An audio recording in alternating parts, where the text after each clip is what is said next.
Poison Rana. Hello, Ambrose. Hello, one and all, and welcome to episode 17 of Eagles Don't Hunt Flies right here on the Poison Rana Network. This is, of course, the show all about the life and career of Jon Moxley, and I'm your host, Martin Bushby, and joining me, as always, are my Ambrose of Brandon from New Jersey and Mr. Dickie Bird. And lads, how's it going this month? Dickie, you all hyped for AEW coming to Brisbane in your backyard? Are you all excited for this big AEW massive Australian event that you've got coming up in the next week or so? Oh shit, is that next week? I think so. Is it not the 15th of February? Aging the show as I speak. Yeah. What's the date today? Oh, the 8th. Oh, that is next week. Oh, yeah. Okay, yeah, sure, yeah. Okay, yeah, I'm going, yeah. Yeah, I mean, look, the funny thing about this is I don't have to even, like, someone can remind me the day beforehand that it's happening, and I'll be like, oh, yeah. So I'm just going to drive to the thing. Like, it's not, it's not a big deal. So, yeah, I get to spend the day away from my 8-month pregnant wife and my toddler, my 2-year-old toddler. So I'm excited, and a wrestling show will happen at some point as well during that time. So I'm glad I get to see Okada singles match. So tick that off the list. I finally get to see Kenny Omega after numerous failed attempts to do so, and yes, I look. I will be positive about this no matter what, because it literally is right in my backyard. Even if the show was in Melbourne, which I think it should have been, I would probably bitch and moan about it because I would have to get on a plane and, spend a lot of money and but you won't hear complaints from me on this because it's just there, and I'm sure I'll sneak in a few beers, which I'm not really allowed to drink at the moment. So I'll pregnant wife, she doesn't want me getting blasted around her, so that's fine. So I'll get to do that. Yeah, that's fair enough. But I suppose, yeah, obviously everyone's like going, oh, well, was it supposed to be a pay-per-view and now it's just this and blah, blah, blah. But I suppose you being there live in the building, being the post-wrestling correspondent, you're going to have a banging time doing watching that tag match there. I mean, when you're there in the building, it's going to be, a good laugh, isn't it? The Kenny Omega Will Ospreay tag match. That'll be a good time. What'd you say? Post-wrestling correspondent? I just assumed you'd be covering it for post-wrestling. Are you not? No? Martin. Okay. I get to spend the day away from my 8-month pregnant wife and my toddler. I'm not going to my one day off, basically, that I've had. I'm not going to go and work for it. Like, you know what I mean? Like, fair enough, yeah. I don't blame you. I'm the post-wrestling correspondent. No one's told me. So I'm just pulling you like, mate. Of course, no, I would expect you to have a day off and work. No, it's you get to wear your fine. Apparently, there is a post-wrestling correspondent. It's not me, but kudos to that person. I hope they have seats that are good. I got an email claiming that I get like a personalized seat or something. I thought I was further. Oh, like, shit, you in like ringside? Well, this is the thing, man. When I first bought the tickets, it was in the stadium, right?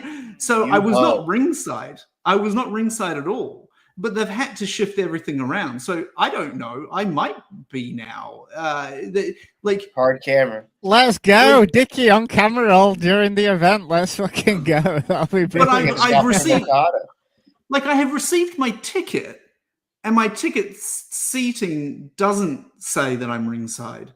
But then I just received this thing yesterday that claims that I'm like this VIP whatever, and I get or something. I don't know what's happening. I don't really care. I'm just going to show up and just whatever and just hang out, have some beers and chill. And I'm not going to give 2 fucks if the show is good or bad. I don't care. I will just be there and put my feet up and just enjoy life, basically, which is what I do every day. So yeah, I was going to say, that should be a daily thing, enjoying life. So I will report back, I guess, next month as to my experience and whether I got a seat and where I was and so forth and so on. But yeah, I guess maybe look out for me. Maybe not. I don't know. I might watch this thing live now, just to see Dickie's smiling face at me across from the hard cam. You cannot watch this thing live, Martin. So I don't know what you're talking about. Why not? I thought you could. I thought they were actually showing it live after the NBA on. Was it not being shown after the All-Star game? Didn't they do that last year? Didn't they do that last year? And then everyone saw how fat Jericho was. And they were like, "I'm changing the channel." Yeah, I don't think he's going to be on the show. Oh, it's a shame, man. Might get Brian Keith, hopefully, but yeah. Who's the other Australian guy that is a post guy? What's his name? I don't know. Some white. Anyway, so the show takes place at about 5 o'clock in the morning US time. Right. Yeah, man. Okay. So it'll be on later that night. So I'll actually probably be able to get back in time to my house after sleeping.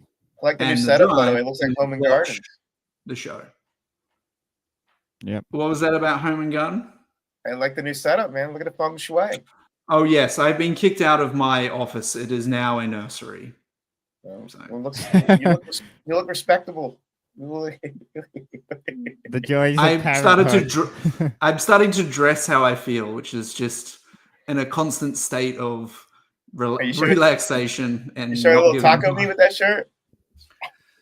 I've told Mrs. Dickie she's going out. I've told her to buy me some boat shoes, some Dockers.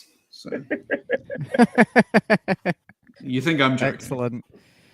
I can just see Dickie in 10 years' time, and they turned his this land he's got and his massive farm into some kind of like wellness retreat, and him and Jordan Goodman are just living there with the family. It's Chris Thunder is the other Australian that is a postmark. I forget.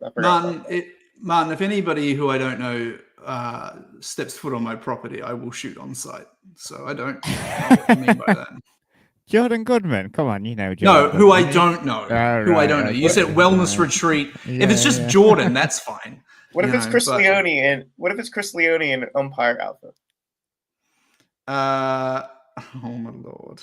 I'd shoot him on sight in an umpire outfit. Anyway, Brandon, how are you? Before we get into the bulk of the show, it's big Super Bowl weekend. Your team are in the Super Bowl. Is it going to be a big victory for the team? How am I feeling? I'm feeling great. I have never felt more confident in an Eagles team than this year's. Like, this is the most stacked roster from the Eagles that they've put together in my lifetime, and the amount of disrespect that this team is getting is I mean, some of it is warranted because the Chiefs are the Chiefs, and Patrick Mahomes is a danger prince who's made a devil of Satan and the Trump administration to once again make America great again and ruin our lives and poach through our Treasury Department and blah blah blah. And certain people in the post universe take their Chiefs fandom very seriously, and they're beyond reproach according to some people. I'm not going to mention names, but you know who you are. Are you talking about Rich Fan? Yeah, he's a big Chiefs fan apparently. And, oh right, sorry. You said you weren't going to mention names. My apologies. You can't talk bad about the Chiefs to him. He takes it very seriously, like he is a part owner or something like that. But I digress. I think the Eagles will win this game, and we will put a fork in this dynasty. I'm excited. Shout out, Rich Fan. We love you, Rich. Oh, we love Rich Man. Great man. No shots fired or nothing like that. But just you and Rich should do a post Super Bowl show. That I think that this revelation though is terrible. You're saying that Rich Fan is passionate about sports. I mean, that is probably the most horrific thing I've ever heard anyone say about someone else on the planet. And you would never be like that, would you, Brandon? Never. Okay.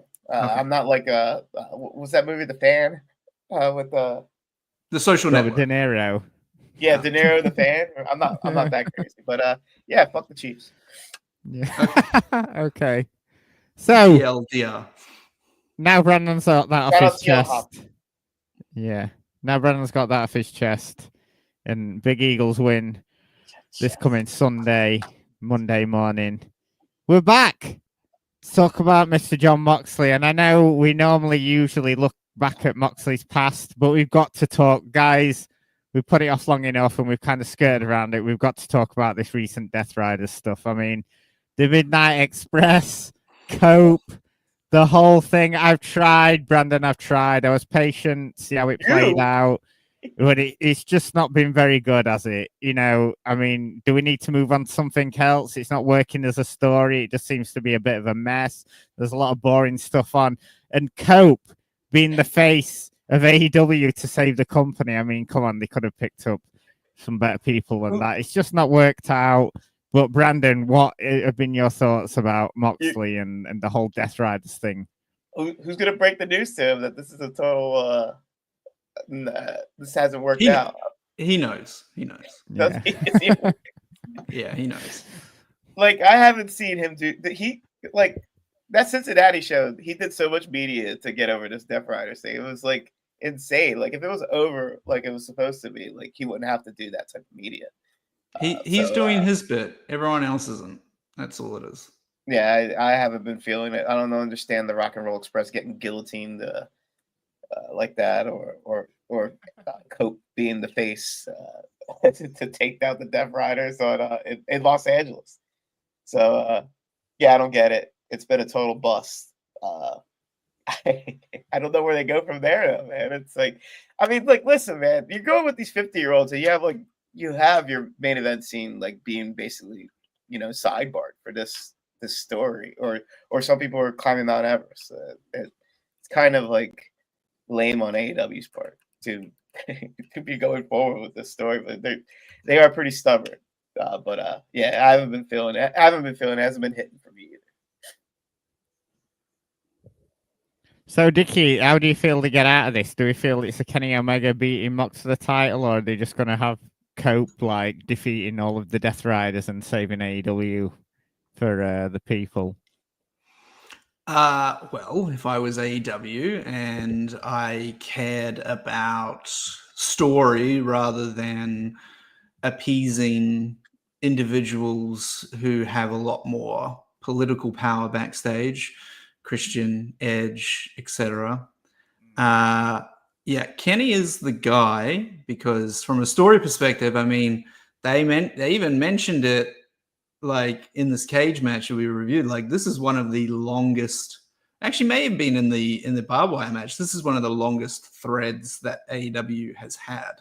So it's kind of like it would be a nice kind of way to accidentally tie it up, which is Kenny beating Moxley. And then, because we're going towards Kenny Okada at All In, you're going to want to sell the stadium because they've failed to sell a previous stadium that they booked. So they're going to want to do this. Don't do it for the Continental Classic title. Do you know what I mean? Like, the World Championship, and we're seeing this right now, is an important part of a wrestling promotion. Having this thing in a briefcase really means that we all kind of even forget that Jon Moxley is actually the champion of this promotion. You know, like, is he? Because we never see him with the belt. We never see the belt at all. So that's what I would do. But I just kind of tipped everyone off to the political influence backstage of Edge and Christian. Christian still has this contract. Edge is going for the title. No. So, I mean, because like, if you don't do this, then Christian's just got this contract, and what is he supposed to do? Like, not use it or fail or something? You know? So I don't know. Maybe Kenny beats Christian for the title. Oh God. But yeah, how I actually think this will end from a Jon Moxley perspective, I think he disappears again after this is over, and we may not see him again in AEW. He's taking his ball and going home. Yes. Yeah, because I think obviously we had all that stuff that happened last year, didn't we? Where he was the IWGP reign, and then he obviously was dissatisfied with everything that was going on with AEW, and he had that bit of a break. But yeah, so they said to him, they said to him, "What do you want to do? You decide what you want to do. Come back, do what you want to do. Pitch us an idea." Da da da da. He pitched the idea, but what happened was Tony was on board. No one else was on board in terms of Chris Jericho, MJF, the Rock and Roll Express were on board because they got a payday. Oh, no doubt. John Silver was on board because Wheeler Yuta loves it. Well, they don't have a choice. But all these other stories that were happening had to continue on, and the people who had a lot more political sway, like the Chris Jerichos, like the Christians, Coke, probably, I don't know, whatever, but they were all kind of like, no, this was my story. I'm not changing my story for this guy's story. And then we just ended up getting these kind of segmented things, which meant the Death Riders' whole plan kind of just is, as said in this chat by Matty B, a wet fart. So what do you think of Cope's hair cut, man? That awful. Mullet. Well, Eric and I recently watched the 2020 Royal Rumble where he returned, and he looks like $1 million. He looks 10 years younger. It was only 5 years ago. Yeah, man, that guy he wasn't even on the gas, right? He was just aging appropriately, and now all of a sudden his face is getting all pulled back, and he's getting these giant bulbous eyes, and he's got this horrible mullet, and like you could tell, like he's putting collagen pills inside him and trying to keep it. He's trying not to come home, right, Martin? Like, remember when it was time for you to come home? No. Remember when you lost your hair? It was time to come home. You know what I mean? Like, yeah. Where was I going though? What, I had to come home because I'd lost did my you have hair. like a skullet or something? Just our monthly body shaming portion of the podcast. Yes. I can't wait till random. You had a Devin Townsend skullet. I did not. Fucking hell. That was the worst haircut ever. If you know, you know. Look at Devin Townsend's skullet. It is elite. When he was still in a strapping young lad, weren't it? Yeah. I saw them live one time. They were pretty dope. They're brilliant. Yeah, and he's a good solo artist. Anyway, so yeah, they just need. I think we're all agreed on that Mox is probably. This is all going to end, and Mox is going to like fuck off home, and maybe we'll see him in WWE and have a load of Shield. Is this his biggest failure?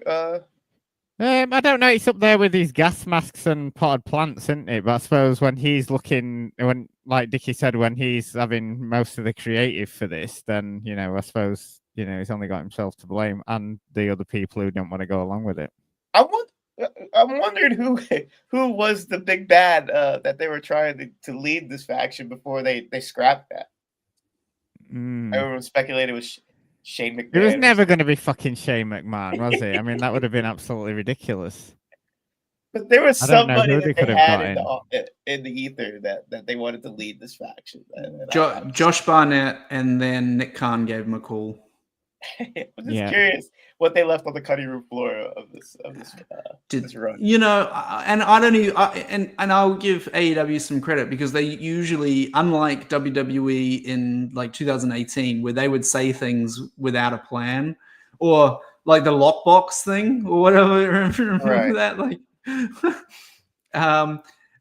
I would give AEW some credit that they at least had an idea.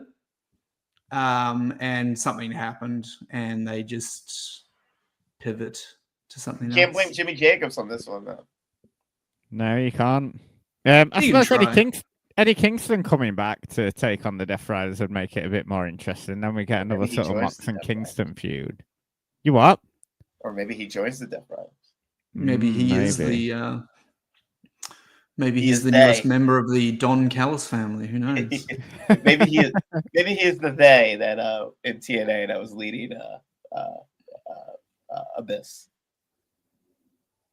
Sure. So Come on, you know moving what I'm away, I talking about. do.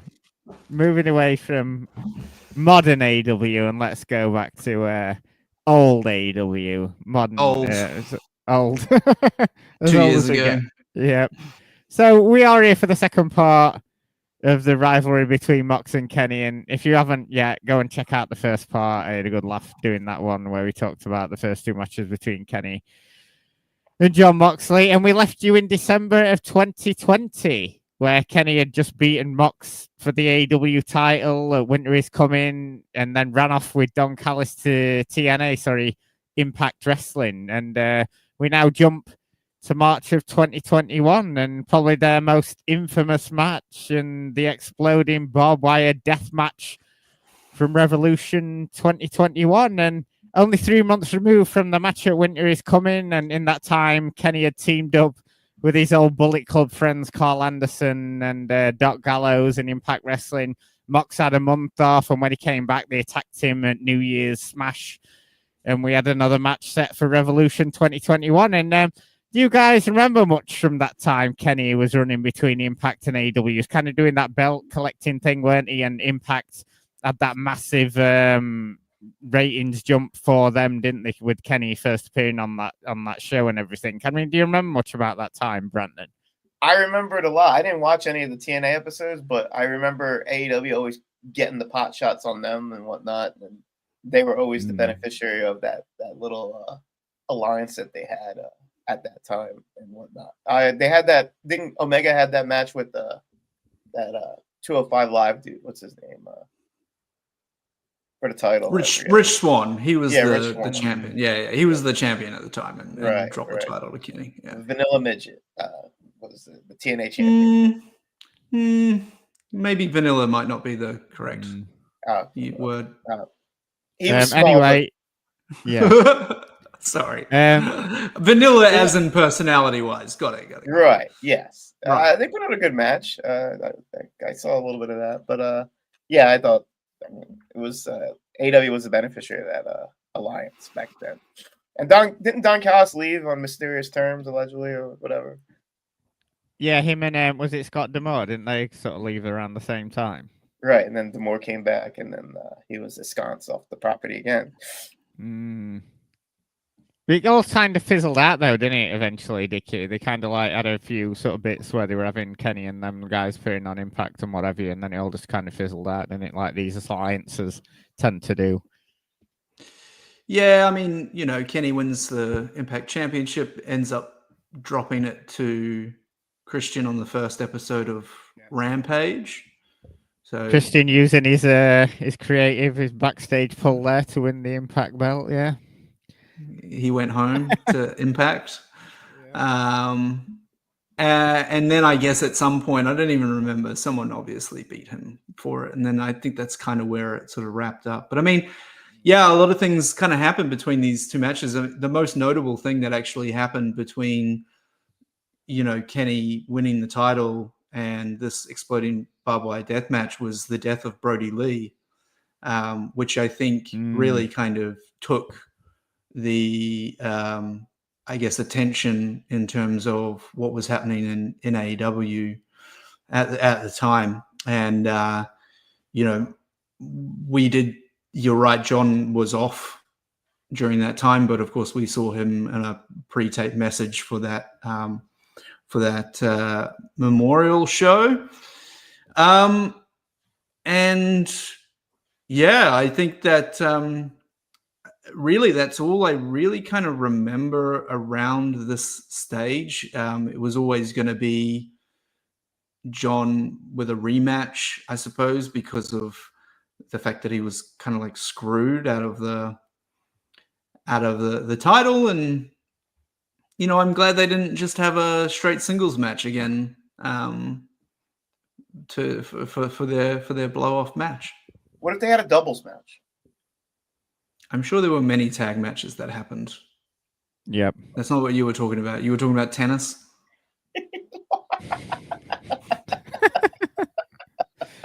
You're all about the tennis, aren't you, Brandon? But yeah, like you said, they did, and they proper built this match up, didn't they? They were like, it's first ever on US network TV or whatever, this exploding barbed wire death match going to be at Revolution on March the 7th. And it's funny because I don't remember it actually being at Daly's place, but obviously with it being outdoors and everything, can use a bit of that. We'll talk about the excuses for the piss poor explosion at the end. And we're still coming out of COVID here. Fans are dotted around the place, but there's a lot more fans than there were sort of for a few of the matches we talked about last month. And so, yeah, let's get into the match itself, because we've got the referee in some kind of flame retardant hazmat suit with a little visor on, because we are still in. Yeah, great look there for but they made sure to tell us that he is wearing a referee shirt underneath the hazmat suit. I must have missed that. Well, that's I said it twice. I was like, all right, yeah. Who cares? Like, I mean, and why would you? Like, Jesus. Yeah. Like, well, just you can only be a referee if you're wearing the striped shirt, I guess, officially. I guess so. I mean, CM Punk proved that point, I suppose, with some match that happened in the last year or something. Yeah. Anyway. Mox is out here wearing a leather jacket with diamantes on it in a homage to Anita, obviously. And Mox comes out to his first AEW theme, and I thought this was when he'd started using Wild Thing, but clearly it was after this. I thought it was definitely this match he'd used Wild Thing for, but obviously my memory is not what it used to be. And Ross says Terry Funk called him and Terry said that he feels sorry for these kids because it's gonna change their lives with all this barbed wire and stuff. Obviously, Terry Funk had not seen them have the match, the lights out match where they used all this barbed wire before. And Terry Funk doesn't watch AEW like Kevin Nash. Yeah. Well, I mean, Terry Funk definitely can't watch AEW now. Oh. Well, R.I.P. He doesn't have Max, or yeah, that's right. I think they have Max in hell. In where? in heaven, if you believe in such things. Heaven Kenny's needs a hero. Heaven needs a hero. It doesn't. I'm sure Terry Funk was there. Kenny's out with Don Callis, who joins JR, Tony, and Excalibur on commentary, and Mox takes a huge swig from his hip flask that he's got on the side. I don't think you should be having alcohol around pyrotechnics and explosions. Now, obviously, the health and safety people didn't stop him from taking his hip flask. Well, I have bad news for you. OSHA is about to be dismantled. The what? OSHA. Workplace health and safety. Right. Right. Got you. I don't think you should also be drinking alcohol before you're having a choreographed wrestling match. Oh, no doubt.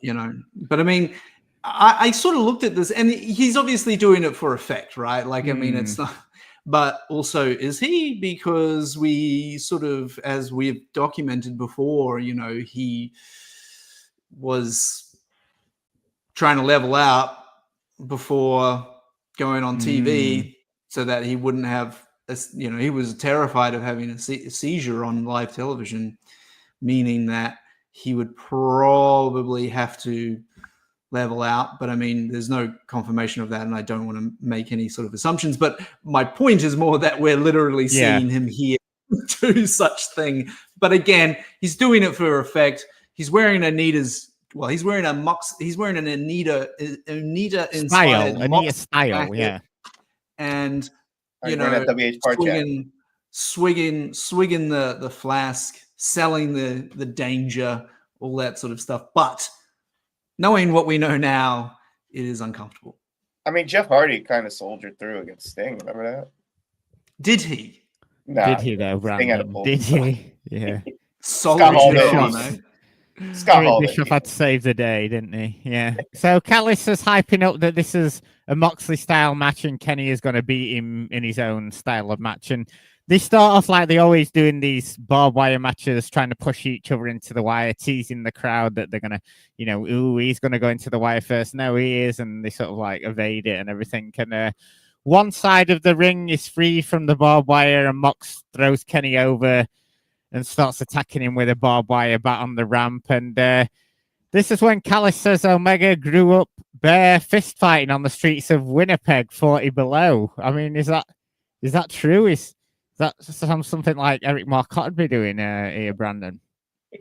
I don't think you want to go to Winnipeg. I heard that's like freaking it's like going to freaking Antarctica or something like that. I mean, all these good hockey players leave Winnipeg, so I don't know if it's the vibes at that place that maintained. I don't think. I mean, their fucking hockey team left Winnipeg for a while as well. Right. Like, I mean, I none of us are from Canada, but like, I get the impression like a place called Winnipeg just sort of, you know, combine that with like the overly niceness of Canadians, just sounds like probably one of the more kind of like normal, kind of boring places. So I don't know who's like having fist fights in Winnipeg. Kenny Omega, apparently 40 below.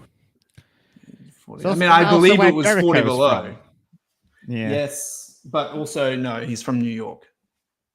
Right, New York via Winnipeg. You know, right. He like Chris Jericho says he's from Winnipeg, but he grew up in New York because his father was a New York Ranger. Oh yeah, his dad, yeah. Ted Jericho. Ted Irvine, yeah.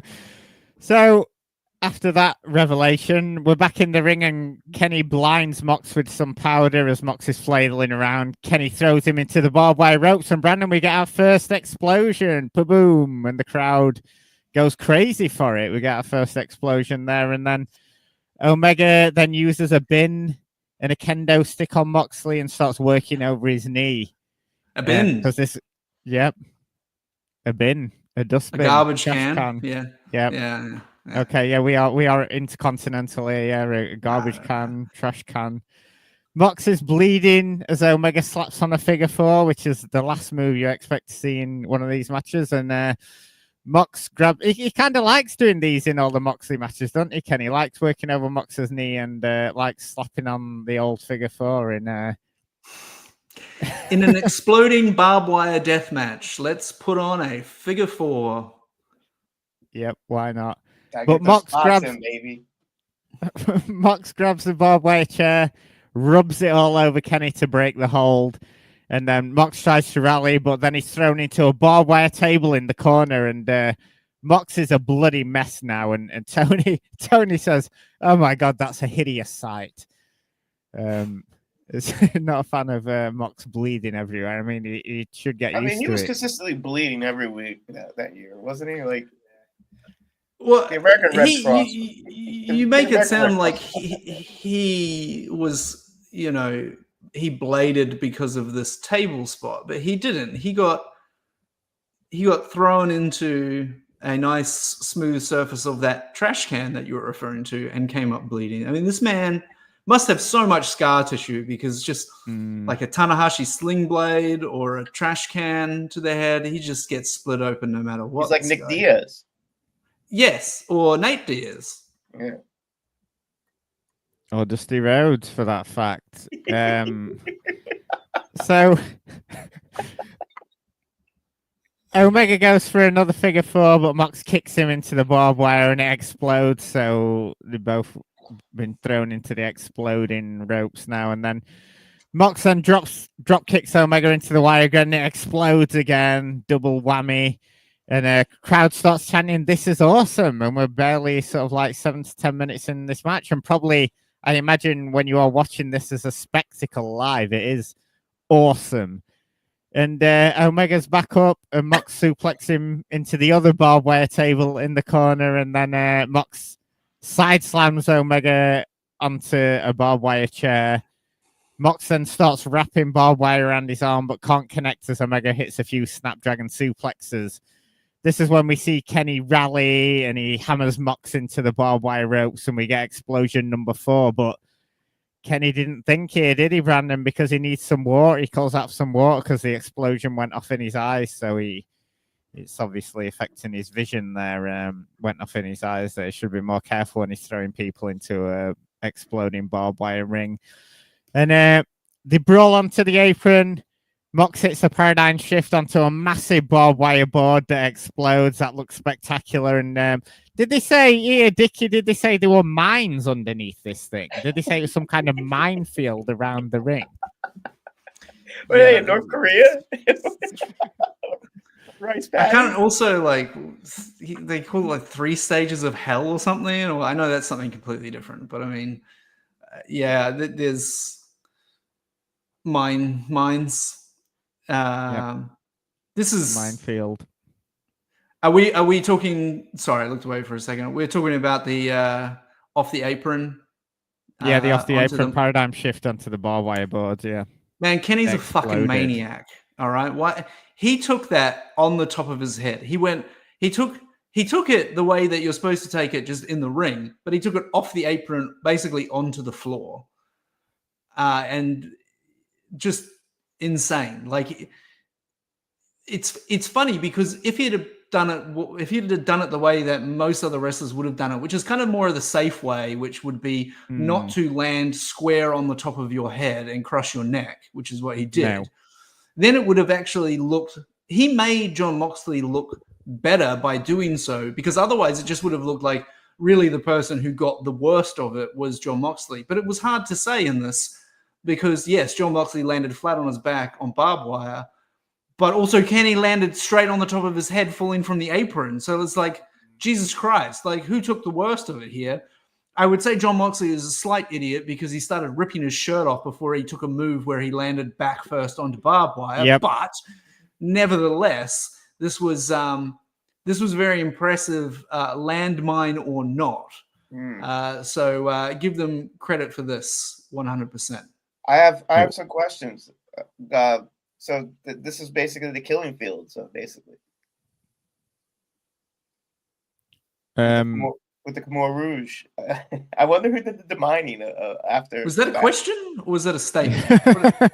Yes, I wonder who did the demining after the match in the Jacksonville office. Was it like Serpentico and they just assumed that none of them were going to go off properly anyway. So they Serpentico and Peter Avalon doing some demining. They just left them there. Cesar Bononi. Yeah. They were on the show. At this time, yes. Who was that oiled up guy who was always on BTE? Michael Nakazawa. Yeah, he probably got him to do it as well, didn't he? I have a chonkler in my hand. We haven't actually discussed. Let's take a pause here for a second. I'm gonna upend the show, Martin, and take a little bit of a pause. I'm gonna talk about the Revolution card and what was actually on this show. Right.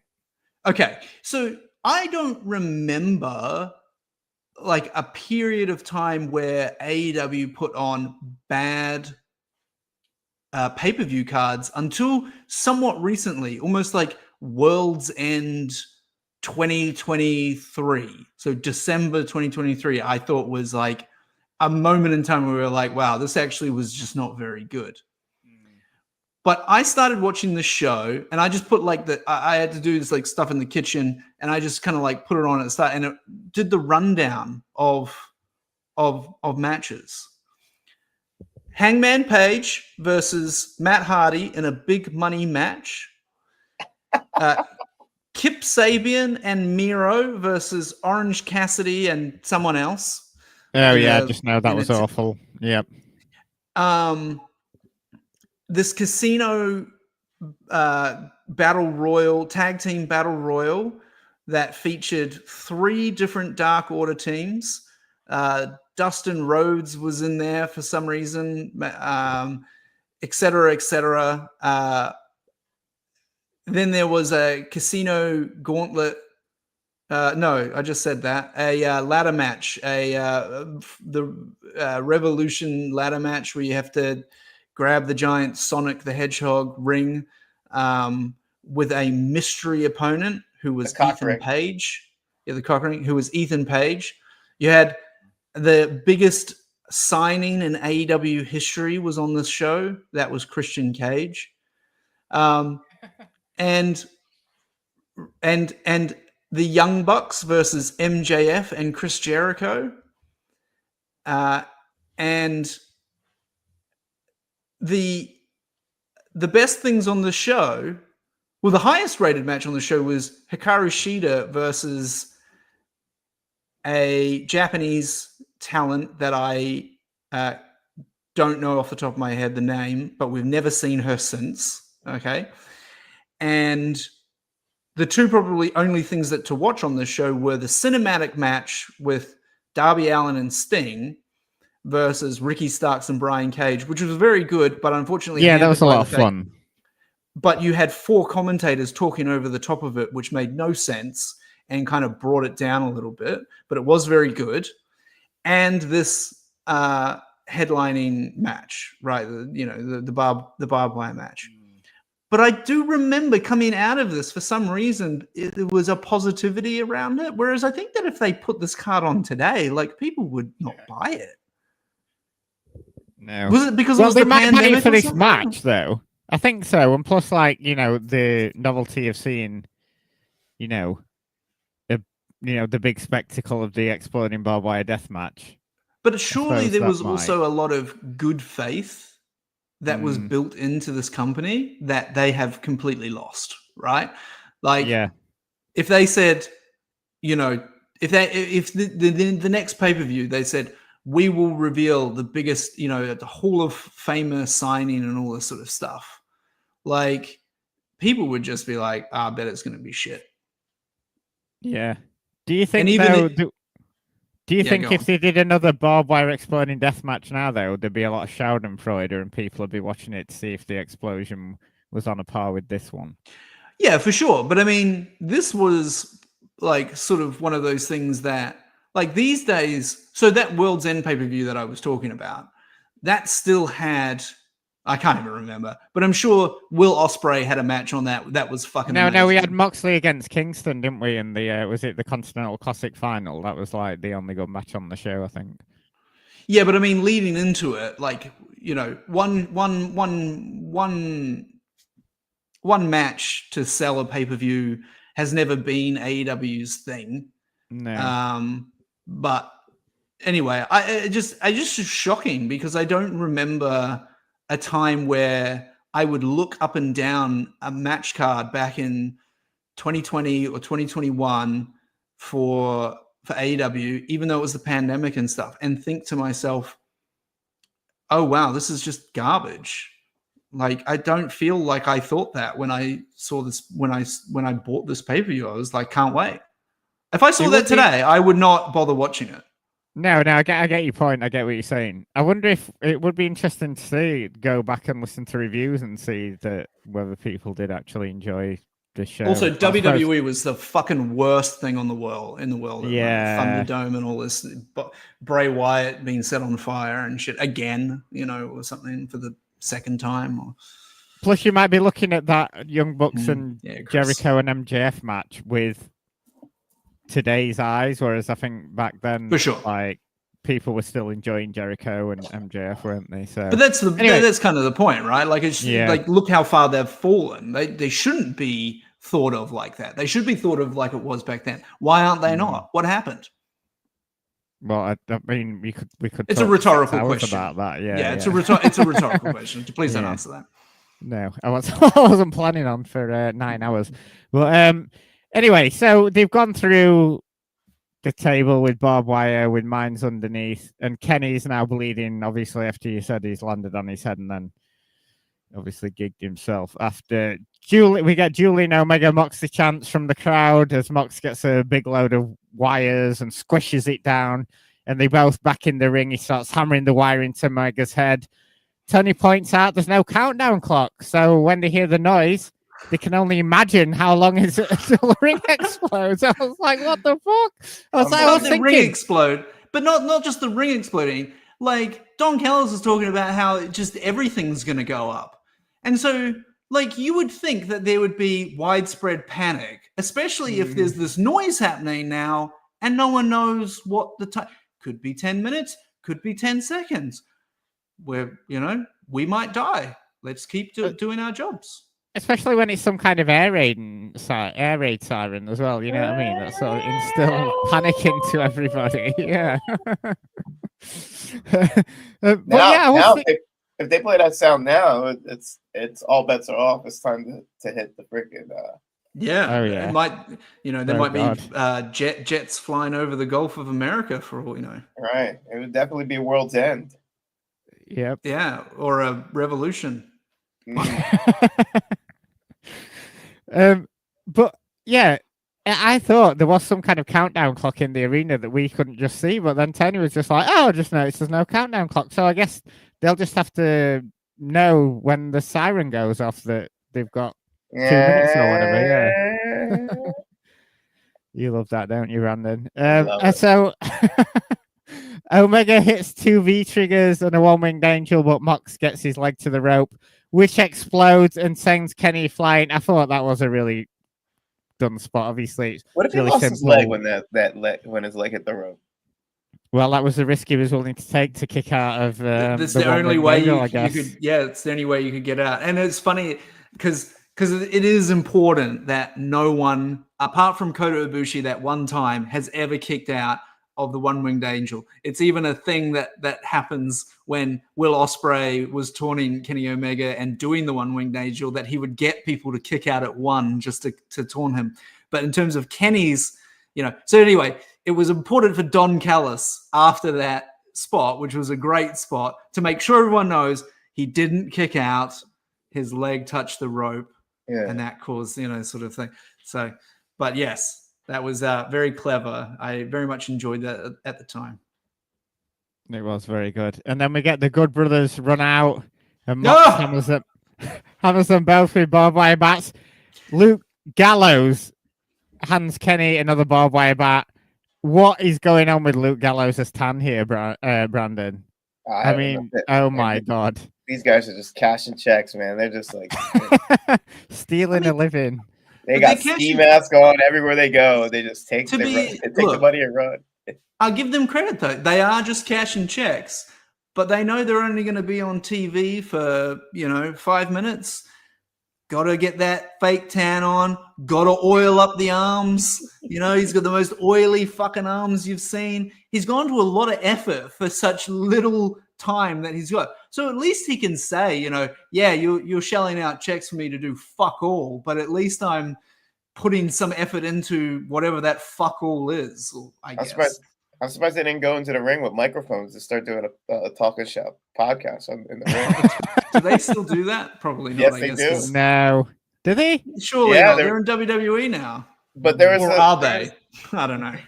There was a transcript of an episode complimenting the Royal Rumble or something like that. So I guess. Oh, so it's just a WWE shill production now. Or something. I think so. Yes. Was it when they were in TNA or AEW? I like Talking Shop was like the fun little podcast that they do in a hotel room in Japan, and then Jericho tried getting on it, and everyone was like, "No, it's crap. It's crap now, mate. That you've come on here." And then he started doing that annoying, he was like, "Oh, I've got a little character that's a stereotype of a Canadian man," and they were all doing fake laughter because they were like, "Oh, we've got to laugh because it's Chris Jericho, and we all like him," and it was just everyone was like, "It wouldn't be cool. Jericho stealing someone's heat for yeah." It's not cool anymore. Talking Shop. I think that's what killed it. Jericho appearing on it. Didn't they have 2 pay-per-views too? Talking Shop and Mania 1 and 2. Those are the worst things. These are the worst. Oh my God, Eric! When you're listening to this, we need to watch these. Anyway, sorry, that was just my subliminal. I kind of want to watch. To this later. Let me know when you're watching them. I really want to watch them. I had no idea they were a thing. What were some of the matches on them, Brandon? Off the top of your head, without looking. We're not doing a big fat quiz of the year here. You've got to remember off the top of your head. It was god awful. It was just like skits and shit like that. I can't remember either, but I guarantee you they were some of the worst things in the world. It felt like you were doing drugs, so that the next day you don't really remember what happened. It was all just a bit of a haze. You know what I mean? Right. It was like a big ayahuasca trip watching those shows. Ayahuasca, right? But so Kenny uses ketamine. Forgive me. Kenny uses the bat he's been handed, and it explodes. But Mox kicks out at 2 because if the exploding ropes ain't gonna knock Mox down, then the exploding bat certainly ain't gonna. Gallows and Anderson then help Kenny set up a chair, and he hits a one-winged angel onto the chair, and Kenny gets the 1, 2, 3, retaining the AEW championship. But it's not over It's not over yet, boys and girls. The Good Brothers handcuff Mox, hammer him with punches. The air raid siren goes off, Brandon. We finally get a countdown on the screen. It's at 59 seconds. Mox is incapacitated as an Omega and friends run to the entranceway to get away from the ring. Eddie Kingston runs out and tries to help, but as it gets to the 5-second mark, he has no choice other than to cover Moxley to shield him from this megaton blast. And as we get to 0, a few sparklers go off on the ring posts, like you would see at a child's birthday party, and then some more small explosions at ringside as Excalibur shouts, "Oh my God!" I even though I knew this was coming, I still absolutely pissed myself watching this. It was more Excalibur's reaction to and that, I'm sure the crowd start booing. And I remember seeing the clip getting shared on Twitter over and over again. I'm sure the crowd was booing at the end, as they should. And then obviously they chant for Eddie. And then Eddie and Mox sell this like they're dead. Ha ha. Oh my God, Dickie! I mean, I know we've all seen this clip loads of times and laughed our heads off it, but watching it in context of the match, it was still hilarious. So I would be remiss not to mention that, OGs will remember that actually probably the first time they ever saw my face was on a watch along with Braden and Davey and John Cena watching, back in, it was the COVID days. So that was a thing that was always happening, the watch alongs.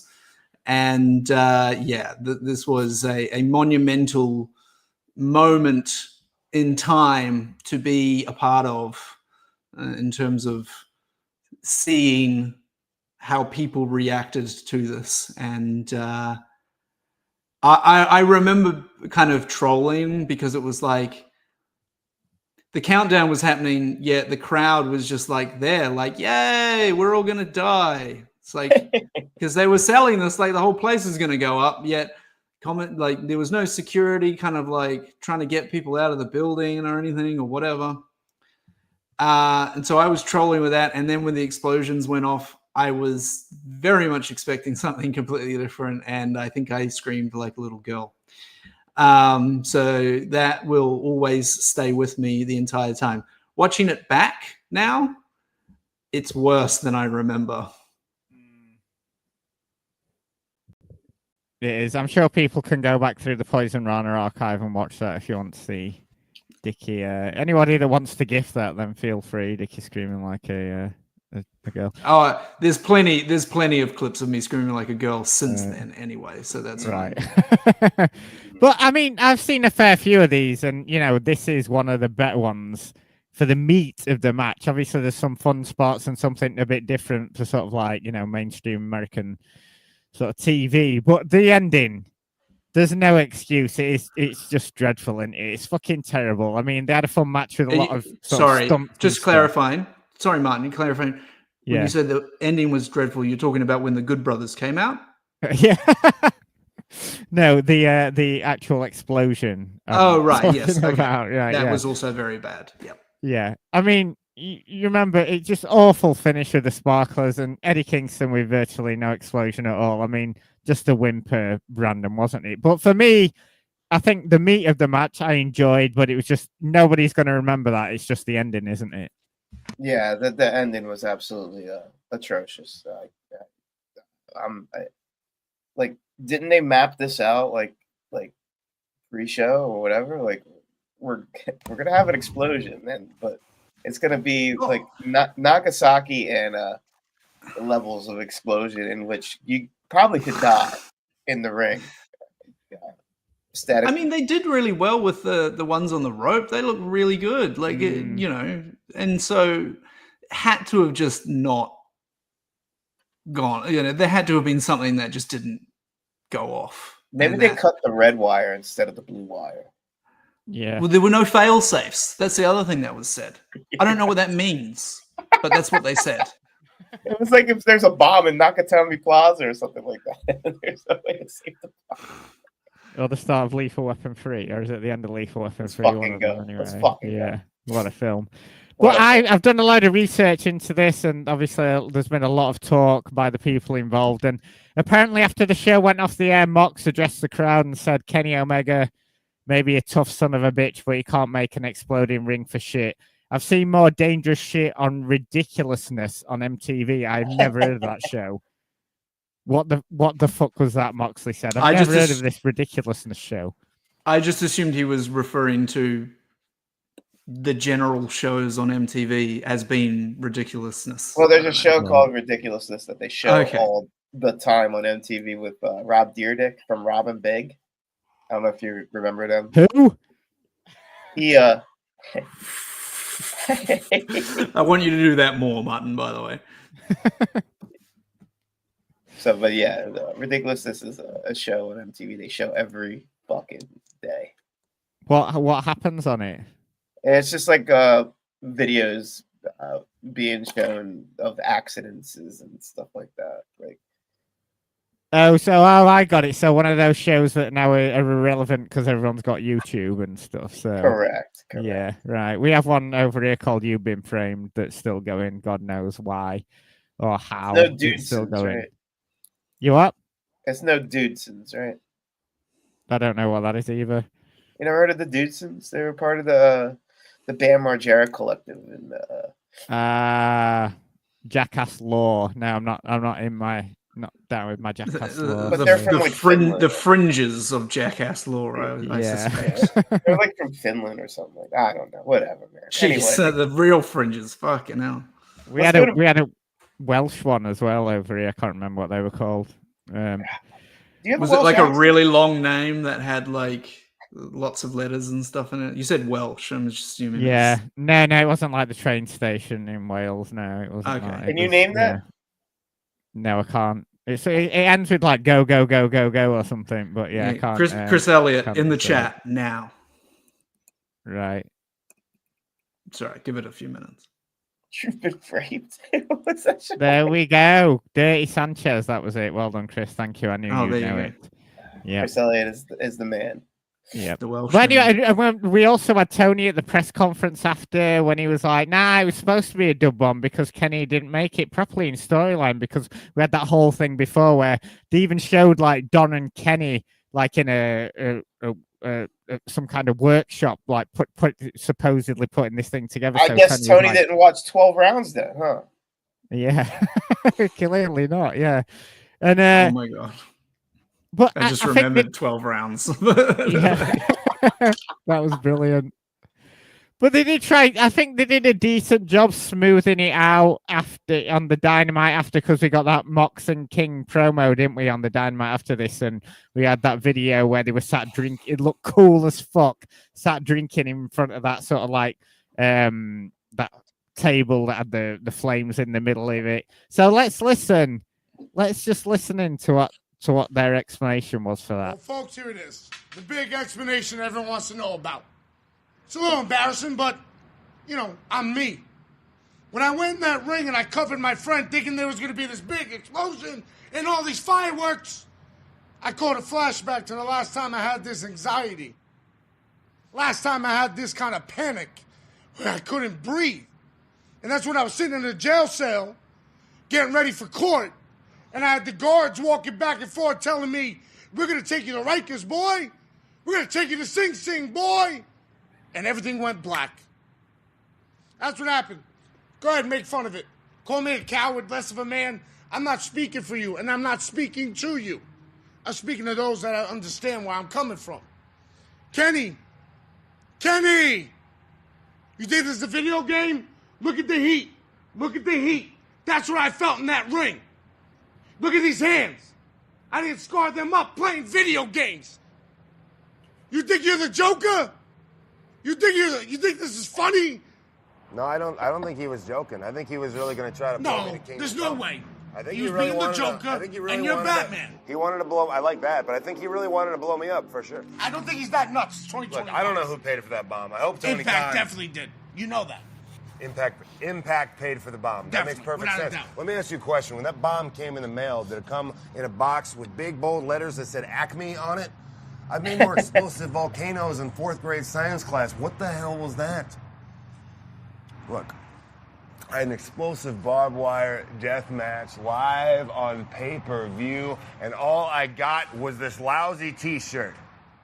It is a cool t-shirt, but I didn't win the world championship, Ken. You were the better man that night at Revolution.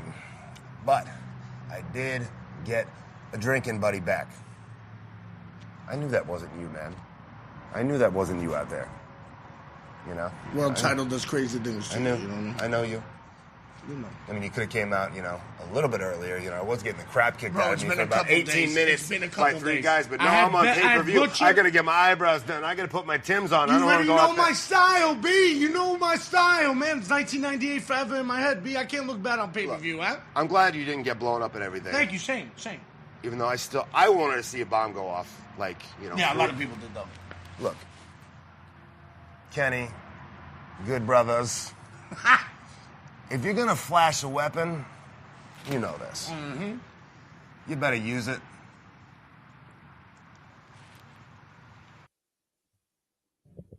I think they did a brilliant job of just taking the piss out of that and going, yeah, guys, we all know that it wasn't supposed to happen that way, but now we're just going to blame it all on Kenny. And also, like you noted earlier there, Dickie, just to have another go at Impact Wrestling, because why not? Just to throw that in there as well. And then, yeah, I mean, and then obviously we transitioned into the Mox Kingston tag team, which was a great time. So I feel like they did the best way of getting out of that, just basically going, yeah, we know it was shit. Let's just take the piss out of it and move on.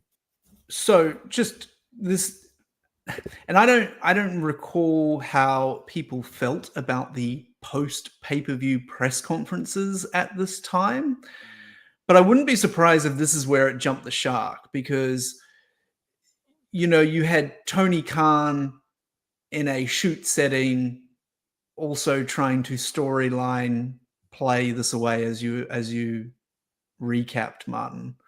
And it's kind of like, in a situation like this, it should have just been left to the wrestlers to promo their way out of it. And don't get me wrong, what Tony said was kind of what was aligned with what Moxley and Kingston said, but maybe because they knew that it had to be aligned, or just Tony could have said something completely different that was even more stupid or something. It just to me is kind of why those press conferences, should be a shoot. Tony Khan just should have said, yeah, it didn't go off the way that we thought it would, and we're looking into it, kind of thing. Because it had been 10 minutes or so, whatever, since it happened. But what, to back up what you were saying, like what Moxley and Kingston did was perfect. And it's pro wrestling, baby. If you want to get someone over, if you want to explain something, it's just a big work. It's all bullshit. You just make Jey Uso the Royal Rumble winner, and then he's main eventing WrestleMania, and you've got a new main eventer. You don't just, it's wrestling. You just fucking don't worry about it. Just, it's all part of the story, and just, it's fine. I mean, it was comical, it was laughable, but I mean, the train keeps going, you know what I mean? And I do feel like AEW's lost its way because it has listened to too many people criticize it and tried to, instead of just doing what they want to do, they've kind of buckled under the pressure of, people saying this, that, and the next thing, when it's pro wrestling. If you want to make a new star, you can make a new star. You can. Not necessarily overnight, but you just stick to it and whatever. If you have a massive botch in the ring, you can storyline your way out of it. And it's just a good... And not only that, you get two people who are extremely good at promos to just sit in front of a camera and just promo the situation away. Exactly. Because the last thing I will say on this match, though, Kenny said on the sessions with Rennie Paquette that the boss of the Explosion crew, Brandon, didn't attend the rehearsal and showed up with a different idea of how to make the explosion go off. And the new idea misfired, and Omega wished they would have just done what they practiced. I mean, oh my God. How ridiculous is that? And he also said he was pissed off, but Jerry Lynn calmed him down. He felt especially bad, for Mox and Kingston, who were left out there to look ridiculous. And he ended it by saying that the experience made him want to rely on as little people as possible moving forward. A complete cluster. So there you go. And you plan all this out, and then if you go with a new crew, or whatever. But he's so right, though. He's so right. I mean, what he said wasn't. That's like not even just about the exploding barbed wire. I mean, you could apply that to this entire company. I mean, look at what they were doing, like in the early days when it was a minimal amount of people, and creative was just a minimal amount of people, and then it just grew and grew and grew, and more and more and more people are involved, and that's and the roster bloats and all these things, and it's just doesn't work anymore. True that. So moving away from that one, Moxley versus Omega, the cage match. So from 2021, we jumped to May of 2023 for the next one, and tons has obviously happened in between. Mox has his feud with Punk, his stint in rehab, formed the Blackpool Combat Club with Kenny. He lost the AW title to Adam Page and teamed back up with the Young Bucks as the Elite, and had all the brawl out stuff with Punk, obviously. And the lead-in for this match is basically the Blackpool Combat Club and the Elite feuding, and Kenny wants Mox in a cage so he can keep his Blackpool Combat Club cronies out of the ring. And we're here, 10th of May 2023, Dynamite, and we're at Little Caesars Arena in Detroit. And Brandon, the big debate here, what is the best pizza, Detroit or Chicago, in your opinion? It's definitely not Little Caesars. Yeah, I was gonna say, isn't it New York or Chicago is the debate? When did Detroit come into this? Yeah. I thought Detroit had their own brand of pizza as well. Yeah, Little Caesars. It's like Domino's or whatever. It's just a fucking... No, I don't mean Little Caesars. I mean, don't Detroit have their own style of pizza as well? Well, that would be a beat Detroit question. I couldn't tell you, but I'm sure they do, and I've never had it. But it's definitely not Little Caesars. Little Caesars. What about Boston pizza? How do you feel about that? That tastes like cardboard, man. Okay. What about I love the Little Caesars character though. What about Papa John's? Cheese? What about Oklahoma? Before the racism. What about after the racism? What about that place on Times Square? What's it called again? Sbarro's? Or that's the one, isn't it? Yeah. Absolutely. There's a whole Wikipedia about Detroit style pizza. It's a rectangular pan pizza with thick, crispy, chewy crust. There you go. Traditionally topped to the edges with mozzarella or Wisconsin brick cheese. Well, I've never had Wisconsin brick cheese. Any good, Brandon? Sounds awful. A brick of Wisconsin cheese. Sounds like ricotta cheese. Yeah. I thought you were like our tour guide around America. You've never had Detroit style pizza. You don't. I've know only been to the Detroit airport. Right. Is Little Caesars based out of Detroit? Then I'm assuming. Yes. The arena owners, the Illich family, owns the Red Wings and the Tigers, and they're Little Caesars affiliated. Is this the former Joe Louis Arena, or did that get demolished? That's correct. Yes. Oh, I guess. It got demolished, didn't it? I think so. But this is the new. This is the Red Wings arena. So yes, this is a proper arena. Yes. Home of the Detroit Pistons owner Tom Gores, who made his money by overcharging prisoners to make phone calls from prison. 1-800-COLLECT. Right. Wow. What a business idea that was. I know. Those privatized prisons are absolutely sinister. Yeah, I can imagine. Awful. So on commentary, we've got Taz, Excalibur, Brian Danielson, and Tony, and no belt this time. And Omega's out with Callis, and only about 15 minutes this match, so the shortest one that we've talked about in their feud so far. And Mox greets Kenny at the entrance ramp, and they brawl around the ringside area.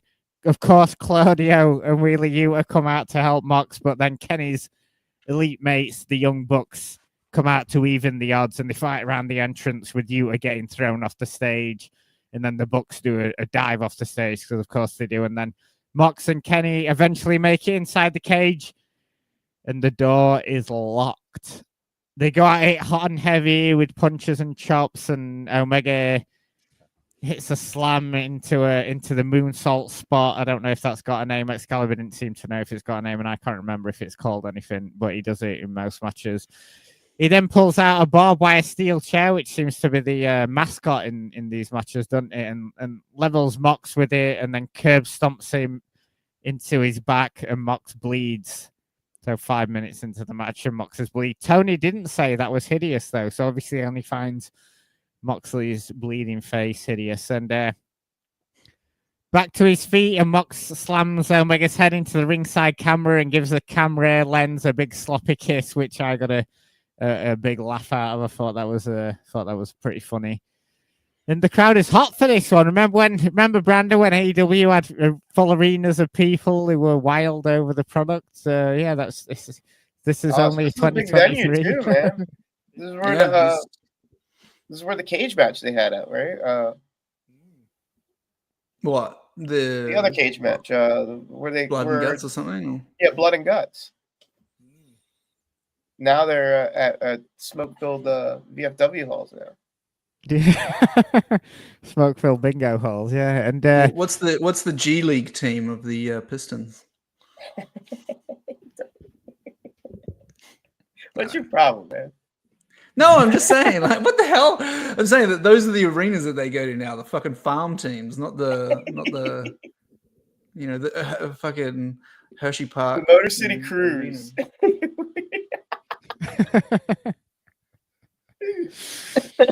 So, yeah, it's Mox's turn now with the barbed wire chair, and he gets Kenny with it, but Kenny reverses it, and it's a bulldog into the chair, which looks sick. Kenny goes to the top, but then Mox meets him with a superplex onto the chair. Mox then starts to undo the turnbuckle, and this takes a while. Boy, does it take a while. Kenny's even back on his feet at this point, and then Mox has got to knock him away while he's still trying to undo this turnbuckle, but eventually the whole thing comes off with the top rope, and Kenny is bleeding from the back now. Mox gets the steel hook from the turnbuckle and starts pulling Kenny's jaw open with it, and this steel hook is gigantic, and he's pulling Kenny's jaw open with it. Crowd is going absolutely crazy, and then after hitting Omega a few more times with the metal bar, he starts to choke Omega with the buckle and the rope, and he's got it all wrapped around his neck and his head and everything, and then Mox gets out the old friend, the hark back to the old lights out match. He gets out a bag full of broken glass, and but Omega fights back, suplexes Mox onto his knee again. Omega working over Mox's knee, and then goes for a one-winged angel, but Mox grabs a sleeper on him or some kind of choke. But Kenny's one step ahead of Mox, because while Mox is on his back, Kenny backdrops Mox onto the broken glass. But Mox is back up with a back full of broken glass like Superman and goes for another sleeper, but Kenny fights out of it, but Mox grabs him for a Gotch-style pile driver, which Omega flips out of and then levels Mox with a knee. Back to the feet, and they're exchanging punches and slaps, but Omega hits another knee and a Snapdragon suplex. Mox escapes to the apron, but Omega hits a V-trigger, breaking through the cage, and they crash out to the ringside. And Mox has another superhuman comeback. Obviously, the adrenaline was pumping after being thrown through that cage, and dumps Omega back into the ring, grabs a screwdriver, but wait, Don Callis is in, grabs the screwdriver off Mox, and as he's distracted, Kenny plants him with a V-trigger and a one-winged angel, and you think that's it, nobody's kicking out of the one-winged angel, but Callis swerves Kenny, hits him with the screwdriver. Mox then rolls over and pins Omega, and I had so much fun watching that match back. I couldn't remember watching it at the time, but for a Dynamite TV main event, a sprint of a match, only 15 minutes, and throwing a lot of the wall, a hot crowd. Loved rewatching this one, Brandon. Oh, it was so much fun, man. The spots in this match, and it's like proper proper fisticuffs in these types of matches. It's an incredible thing to relive. Chris Elliott in the chat says, "Wasn't this around the time Cash Wheeler had his leg ripped open?" So it was his arm. Wow, and I it didn't wasn't recall actually. this. It wasn't it wasn't the hook of the turnbuckle. It was on there's like this weird hook on the actual post, like on the top of the post. It may have just been like a one-off or something, but yeah, he ripped that open. But it wasn't really. I don't think it was around this time because he was actually on the show. I saw a promo segment. Even though I just watched this yesterday, I'm racking my brain as to who was having the segment with someone annoying. By hook or by crook? Yes, by hook or by crook. But yeah, it was good. It was a good match. I don't remember anything about this or about this time because 2 weeks prior to this, I had my child and was experiencing the worst time of my life. So everything was a blur. And I was certain that I'd actually not seen this because I was changing nappies and all this sort of stuff. Until Don Callis takes the screwdriver and rams it into Kenny Omega's head. And then I was like, oh, no, wait, I did see this. It's just an interesting thing that, and I was watching this with 2 other people who felt exactly the same way, that for some reason during this time, not a lot is actually remembered as to sort of what's happening on a storyline basis. Like it was that whole Elite versus Blackpool Combat Club, didn't they? Because they did have a blood and guts match, didn't they? Where wasn't it when Moxer stood on Ibushi and he's flipping Omega off? We had that image from that and stuff. I think that was around this time, or I could be completely forgetting. That wasn't the Be Like a Dragon. That wasn't a Be Like a Dragon street fight, was it?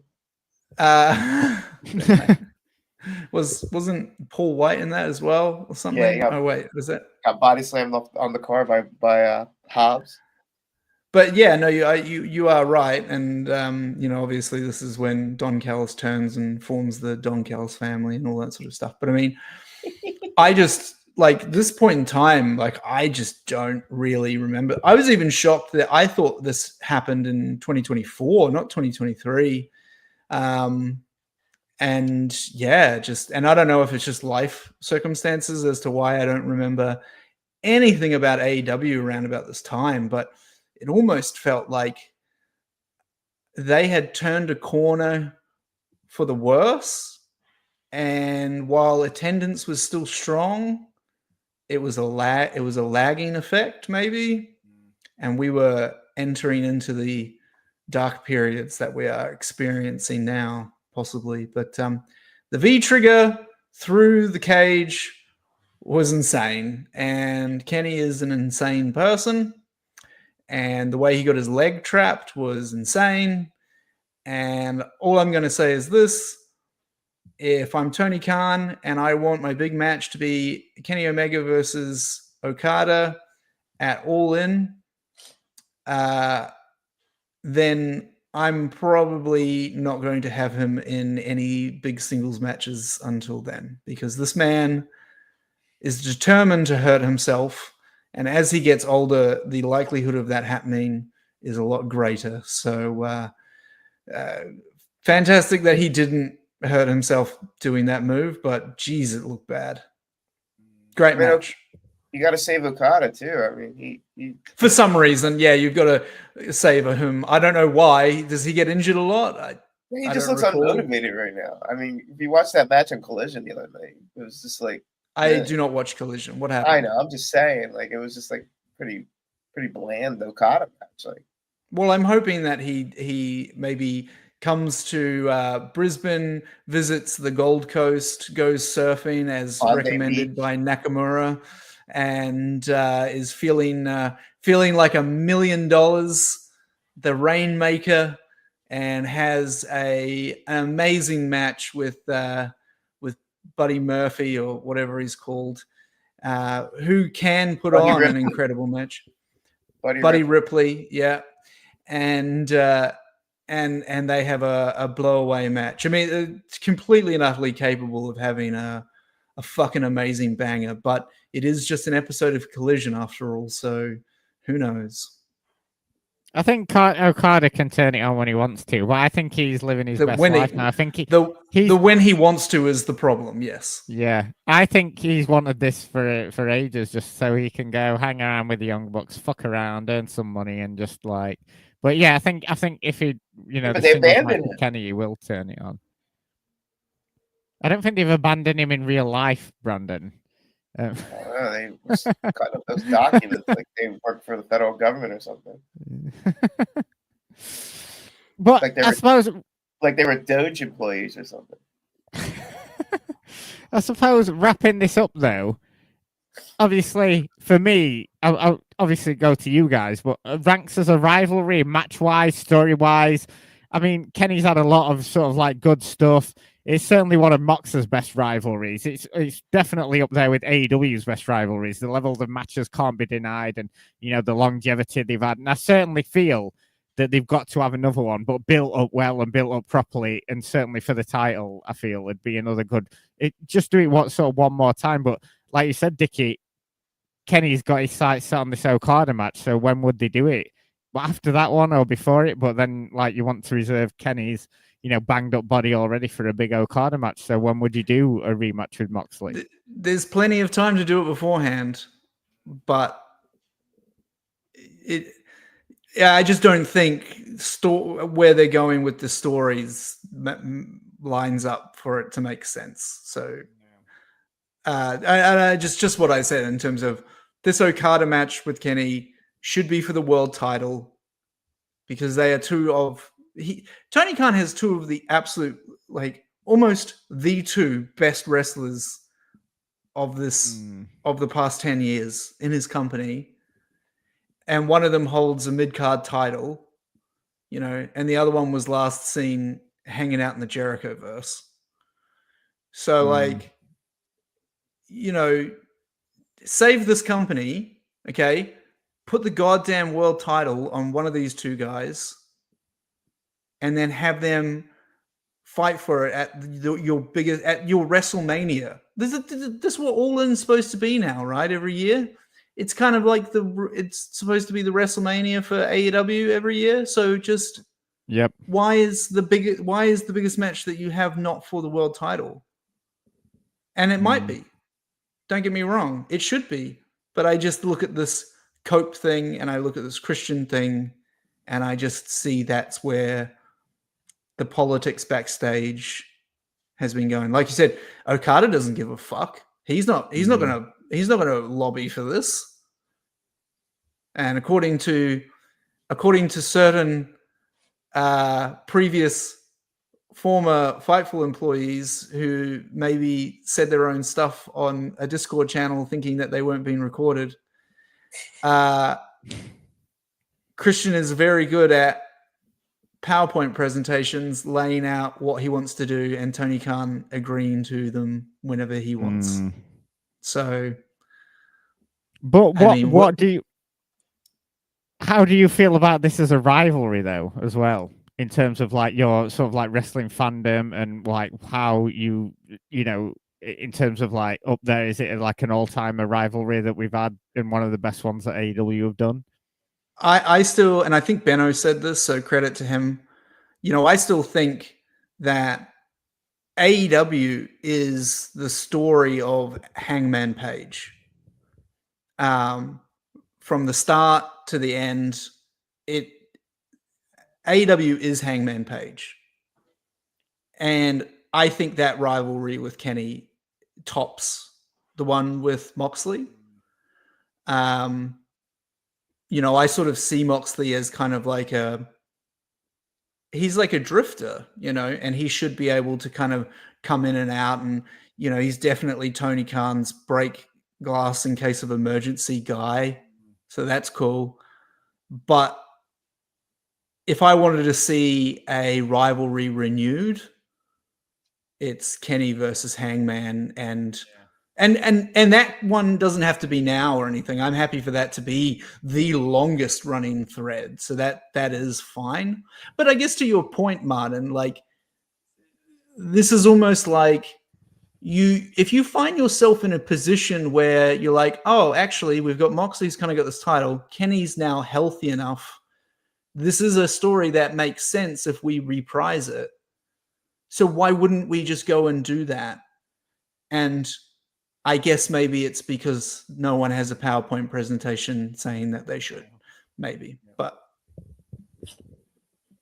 what about you, Brandon, in conclusion on this two-parter Kenny Omega v Jon Moxley we've had?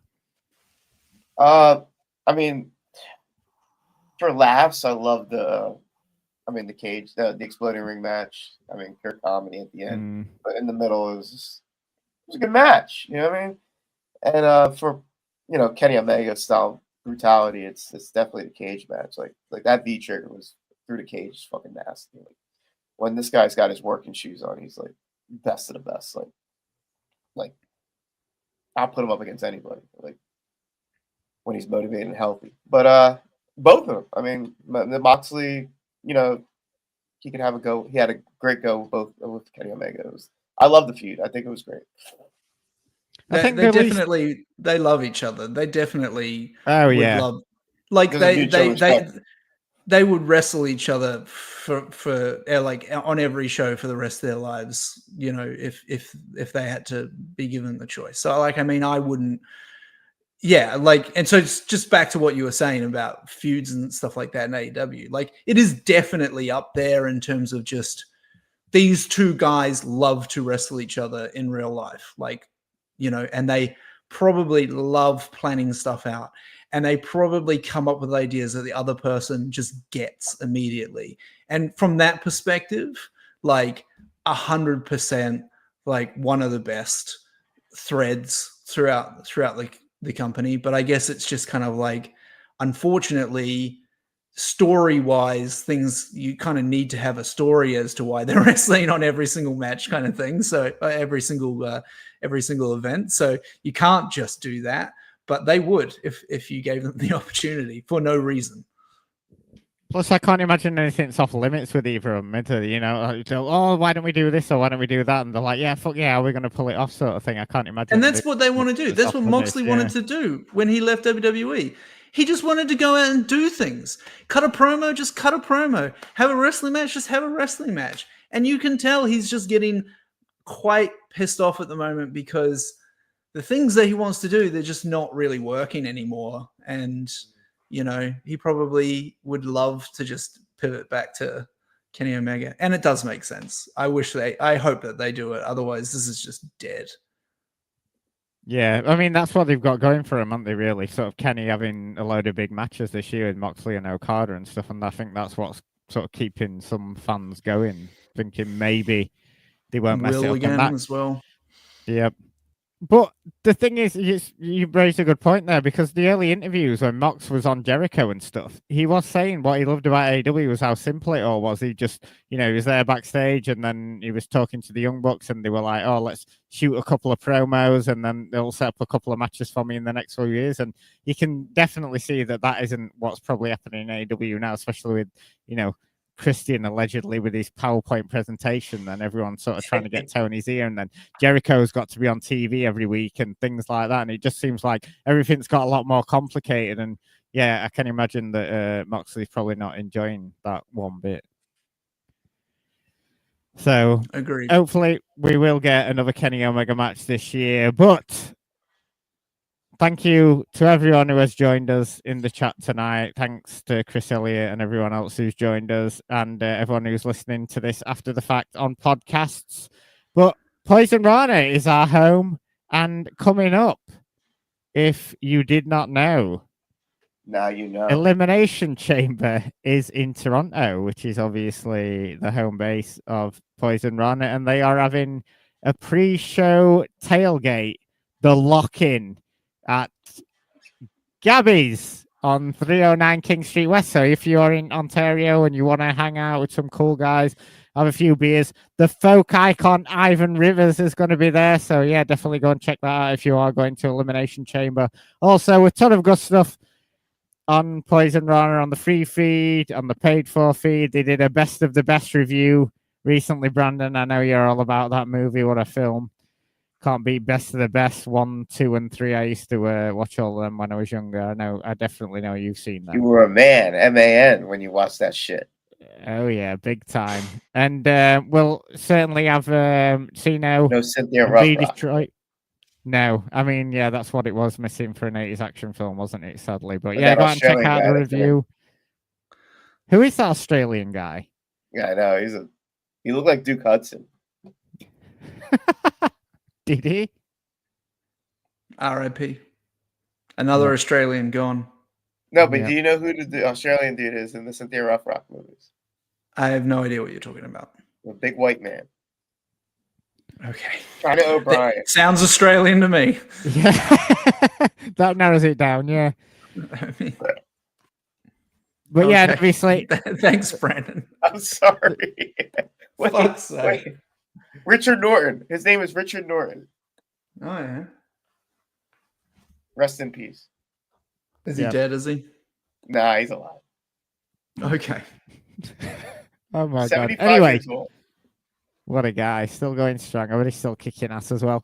Anyway, so yeah, obviously, Davey and Braden live on this very feed every Sunday. Check that out. And then obviously, Cino and B Detroit, I'm sure we'll be back with another What Up Do soon. If you want any of the merch, obviously, all that's choptees.com. Well, sort of. Some of it can't be shipped to the US now, but whatever.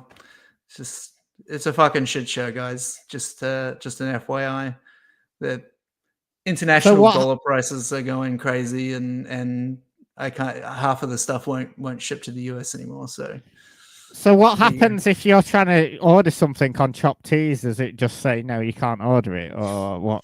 No, because the fat orange man changes his mind every 2 seconds. So I could just take the stuff down, but then I'd have to put it back up when something happens and I expect something to change or whatever. But basically, the US Postal Service has said that they're not accepting any packages coming from China, which is only a small amount of stuff like the nice Eagles Don't Hunt Flies track jacket comes from China, say, for instance. But our normal T-shirts and stuff, totally fine and perfect and normal. Here's the deal. If you order something from Chop Tees, you might get an email from me and I'll let you know what's happening. If it's the worst thing in the world, you get your money back. It's a very easy, frictionless approach. Just if you find you want to buy something, you'll be fine. Worst comes to worst, I'll say, I'll email you, basically, is the deal. No one's ripping you off or anything, except for your own governments. But that's a completely different story. What if I wanted to order something from Miramar? I don't know what that is, but if you wanted to order something from Temu, I don't think you'll get it. Miramar's in Bahrain. Well, I don't know what Miramar is. Miramar is a suburb in Wellington, New Zealand. That's all I know. That's where Peter Jackson shoots all of his stuff. That's where his studios are. That's where Weta Digital is. It's in Burma. No, it's in. Yeah, go on. Is that where Braindead, the town of Braindead, is that the Braindead town? That was shot all around sort of thing, but there was a thing I remember sending you a picture of, like a map or something, and yes, I think I've still got it. Yeah, and I said my school was right next to whatever that my school was in that suburb. Yeah, that was a good show, good times. I enjoyed that a lot. Should definitely rewatch The Frighteners. Also, yes, The Frighteners, great film. Anyway, any plugs from you, Dickie, before we get out of here? Did you have a birthday since we last did the show, Martin? Oh, yes. Well, yeah, I did. Yeah, the big 4-3. Oh, fuck. I thought you were going to say the big 5-0, and I was like, Jesus Christ. Fuck off. Well, you said the big, and I know you're already 40, so what the hell? Grandpa. No, I'm not as old as Brandon or Neil yet, so that's the gray beard in post wrestling. Yeah. Well, happy birthday, Martin. I wanted to make sure you got that out there. Appreciate it. Had a great birthday. No, They're all good. No plugs. Just No hair plugs either, man. stay safe out there. Yeah, watch out for the government. Yep. Martin, would you ever go to Turkey to get a hair transplant? No. What think it'd look country a bit would you weird? go to get a hair transplant? I wouldn't go to any. I think it'd look a bit right. weird. Yeah, when I turned up at work with no hair, and then the day after, or a couple of weeks after, I had hair. But yeah, which happened. A job I had. It must have been 5 years ago now, and some guy had no hair, and then everyone was like, "Oh, he's on holiday," and he came back with hair, and nobody mentioned it, and I was like, "Do you?" I'm new here, but he was definitely bald before. That reminds me when Alex Wright just disappeared from WCW television in 1998, and then in 1999 somebody came back and his name was Berlin, and nobody on commentary said anything, and I was like, I'm pretty sure that's Alex Wright, and they just pretended like it was a brand new person. That's pretty much goth. He was like a goth, weren't he, when he was Berlin, weren't he? He was techno guy. It was like German techno goth, whatever they're called. Oh yeah, I've been to a nightclub in Germany. It's very weird. But anyway, on that bombshell, we will bid you adieu. We will be back next month. We'll have a load of housekeeping next month because we're going to be sort of like wrapping this thing up in my last episode. Yep. Next month. Yep. Indeed. And we will catch you then. Thank you, Ambrose. Thanks everyone for listening. We'll see you next month. And go Birds! Woohoo! I did it, Brandon. The Philadelphia Birds, right?